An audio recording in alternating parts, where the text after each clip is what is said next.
I was 200 miles away at a sales conference when my phone buzzed with a motion alert. Living room camera activity detected. I almost ignored it. It was probably Bailey, our golden retriever, knocking something over again. That was the whole reason I'd installed the cameras in the first place, to keep an eye on the dog while I was traveling for work. But something about the timing made me open the app anyway. The live feed connected. Bailey was there, tail wagging, sitting beside the couch like the well-trained dog he always tried to be.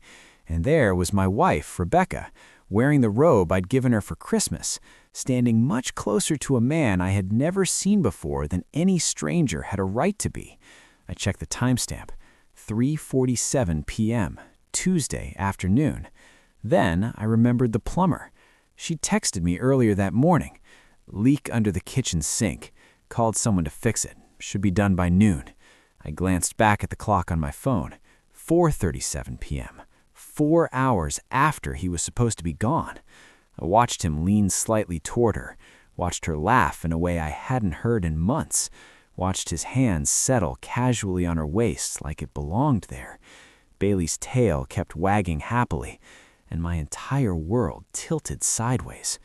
If you want to know what I did next and what I found on the other cameras, hit subscribe, because what happened over the next 72 hours didn't just end my marriage, it ended his too.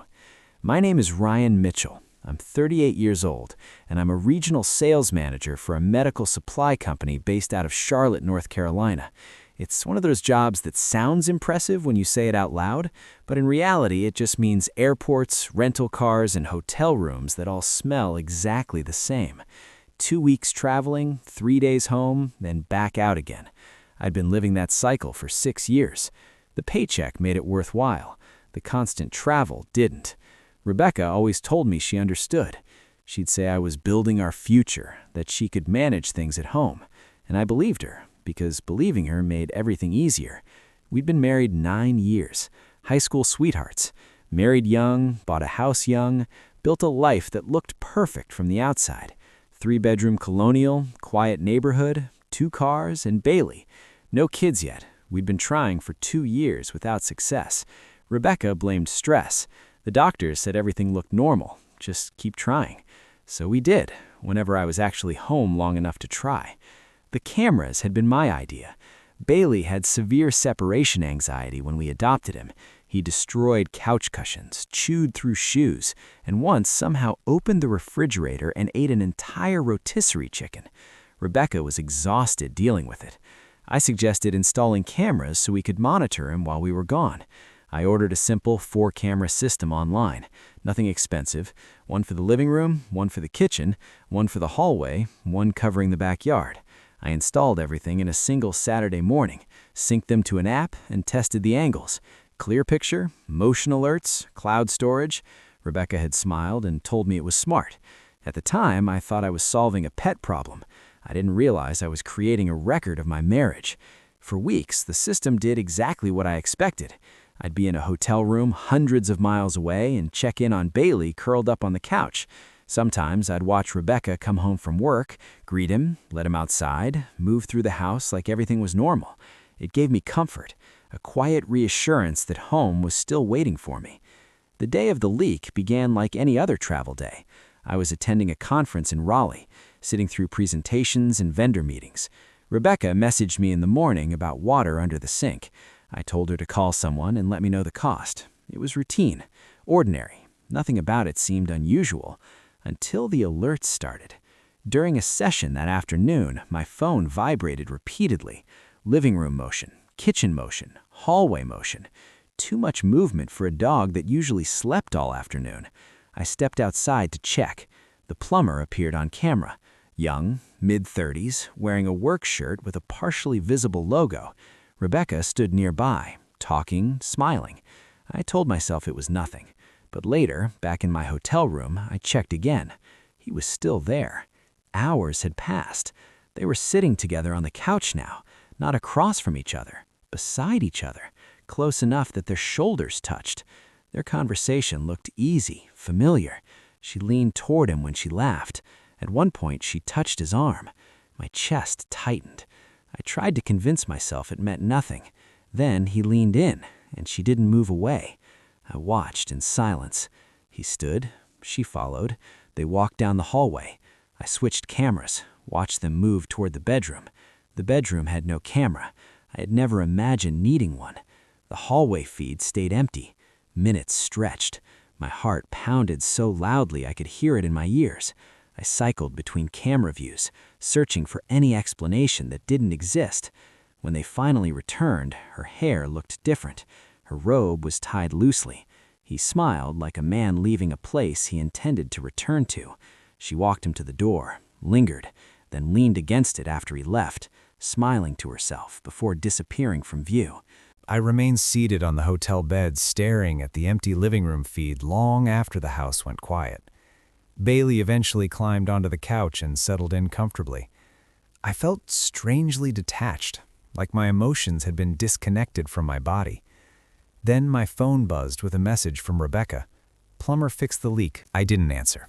Instead, I opened the cloud storage and began downloading everything. Every camera angle, every minute of footage from that afternoon. I backed it up, duplicated it, saved copies in multiple places. Then I sat in silence, trying to think clearly. I didn't sleep that night. I lay awake replaying the footage over and over. Part of me wanted confrontation. Another part knew emotion would ruin everything. I needed facts. I needed names, dates, patterns. Who was he? How long had this been happening? I opened my laptop and began examining the footage frame by frame. The logo on his shirt had been partially visible in one of the frames. I zoomed in on a screenshot. Dalton Plumbing and Heating. I Googled it. Local company, family-owned, website with staff photos. I scrolled through the faces until I found him. Travis Dalton. Owner, operator, married, 2 kids. Smiling family photo on the About Us page. I stared at his face. This was the man who'd been in my house, in my bedroom. I clicked on the contact page and saved the business number. Then I found his personal Facebook page. Public profile, sloppy security, photos of his kids, his wife, his truck, a post from 3 weeks ago. Grateful for my beautiful family. Blessed beyond measure. I almost laughed. The next morning, I skipped the conference sessions. I sat in a Starbucks with my laptop and started building a timeline. I went through every camera alert from the past 3 months, every motion detection, every timestamp. Most of them were nothing. Bailey moving around, Rebecca coming and going, but there were patterns. Tuesday afternoons. Always Tuesday afternoons. I cross-referenced them with my travel schedule. Every time I was out of town, there was unusual activity on Tuesday between 2 p.m. and 6 p.m. Sometimes it was brief, an hour, maybe 2. Other times, like yesterday, it was longer. I pulled up the saved footage from those days. Most of it was too grainy or poorly angled to see much, but there were glimpses. A man's jacket on the back of a chair, 2 wine glasses on the coffee table, Rebecca laughing at something off camera. This wasn't a one-time thing. This had been going on for months. I called my boss and told him I had a family emergency. I'd be leaving the conference early. He didn't ask questions. Take care of what you need to, Ryan. I checked out of the hotel, loaded my car, and started the 3-hour drive back to Charlotte. I didn't call Rebecca, didn't text. I just drove, and I planned. I got home around 2 p.m. Wednesday afternoon. Rebecca's car was in the driveway. She was home early. Her shift didn't usually end until 4. I parked on the street a few houses down and opened the camera app. Living room, empty. Kitchen, empty. Hallway, empty. Backyard, Bailey lying in the sun. I waited. At 2:47 p.m., Rebecca walked into the living room. She was on her phone, smiling. She texted someone, waited, smiled again, then she walked out of frame. I switched to the hallway camera. She was heading toward the bedroom. I gave it 10 minutes. Then I got out of my car and walked to the front door. I unlocked it quietly, stepped inside. Bailey heard me first. He came bounding down the hallway, tail wagging, excited. I scratched his head. Good boy. Quiet. He sat, panting happily. I walked toward the bedroom. The door was half open. I could hear her voice. Soft, flirty. I know. I miss you too. He's gone until Friday. We have time. A pause. Tomorrow. Yeah, same time. Another pause, then a laugh. Okay, I'll see you then. Bye. I pushed the door open. Rebecca was lying on the bed, her phone in her hand, smiling. She looked up, saw me. The smile vanished. Ryan, her voice cracked. You're not supposed to be home until Friday. I know, I said calmly. Surprise? She sat up, scrambling. I was just talking to Travis. I finished. Her face went white. What? I pulled out my phone, opened the camera app, turned the screen toward her. I installed cameras for Bailey, remember? Her eyes went wide. I played the footage from Tuesday. Living room, kitchen, hallway, her and Travis sitting too close, touching, disappearing toward the bedroom. She watched, frozen. When it ended, I looked at her. How long? She didn't answer. How long, Rebecca? Her voice was barely a whisper. 3 months. 3 months? I nodded.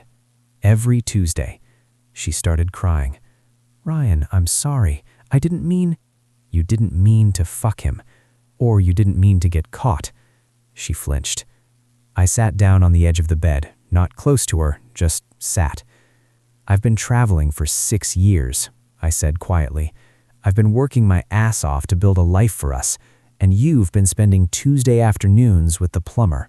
I was lonely, she sobbed. You're never here. I felt invisible. So you made yourself visible to someone else. She didn't respond. I stood up. I'm going to stay at a hotel tonight. Tomorrow I'm calling a lawyer. You should do the same. Ryan, please. I'm done, Rebecca. I walked out. Bailey followed me to the door. I knelt down, scratched behind his ears. You're a good boy. I'll come get you soon. Then I left. I didn't go to a hotel. I went to a bar, sat in the corner booth, ordered a whiskey, and I made a phone call. Travis Dalton's number was still saved in my phone. It rang 3 times. Then a woman answered. Dalton Plumbing, this is Jenny, his wife. Hi, Jenny. My name is Ryan Mitchell. I'm calling because I think your husband has been having an affair with my wife. Silence. I have video evidence. Timestamps. I thought you should know. Her voice was shaking. Who is this? My name is Ryan. I'm not trying to hurt you. I think you deserve the truth. Send me the video, she said. I did. 5 minutes later, my phone rang. It was her. Is this real? She whispered. Yes. She started crying. I had no idea.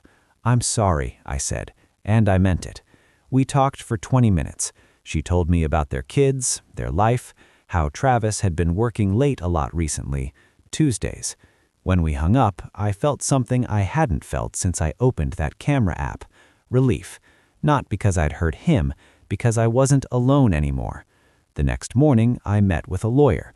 Her name was Angela. Mid-50s, sharp, no nonsense. I showed her the footage, the timeline, the texts I'd recovered from the cloud backup of Rebecca's phone. She watched it all without expression. When I finished, she leaned back. This is pretty clear-cut. North Carolina allows fault-based divorce. Adultery is grounds. What does that mean? It means you have leverage. She's not getting alimony, and depending on how you want to play it, you could ask for her to cover your legal fees. I nodded. I want this done fast and clean. Then let's get started. Rebecca tried to call me 17 times that day. I didn't answer. She texted, "Please, Ryan, let's talk. I made a mistake. I'm so sorry. I love you. Please don't do this." I didn't respond. Instead, I sent her a single text. "My lawyer will be in touch. Don't contact me directly." Then I blocked her number. Travis's life unraveled faster than mine. Jenny kicked him out that same day, filed for divorce by the end of the week. His business took a hit. Word spreads fast in small communities. I didn't feel bad for him. Play stupid games, win stupid prizes. The divorce took 4 months. Rebecca tried to fight it at first, said the cameras were an invasion of privacy, that I'd been spying on her. Angela shut that down fast. The cameras were installed with her knowledge in common areas of a shared home for a legitimate purpose. There's no expectation of privacy. Rebecca's lawyer tried to argue emotional distress. that my travel schedule had driven her to the affair. Angela presented the timeline, the premeditation, the repeated pattern. The judge wasn't sympathetic. In the end, Rebecca got nothing. No alimony, no house. She kept her car and her personal belongings. I kept everything else, including Bailey. 6 months after the divorce was finalized, I got a new job. Same industry, better pay, and most importantly, no travel. I bought a smaller house, 1 bedroom for me, 1 for an office, fenced backyard for Bailey. I didn't date, didn't even think about it. I just rebuilt 1 day at a time. A year later, I was at a coffee shop when I saw her, Rebecca.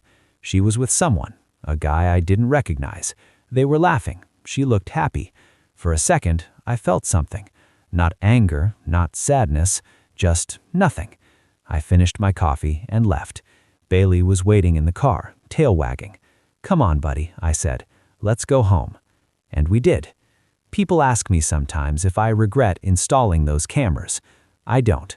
Not because I'm glad I caught her, but because I'm glad I know the truth. You can't fix a problem you don't see, and you can't rebuild a life on a foundation of lies. The cameras didn't ruin my marriage, they just showed me it was already ruined. If this story hit home, comment truth over comfort. If you've ever discovered something you wish you hadn't, if you've ever had to choose between ignorance and clarity, if you've ever rebuilt from the ground up, this one's for you.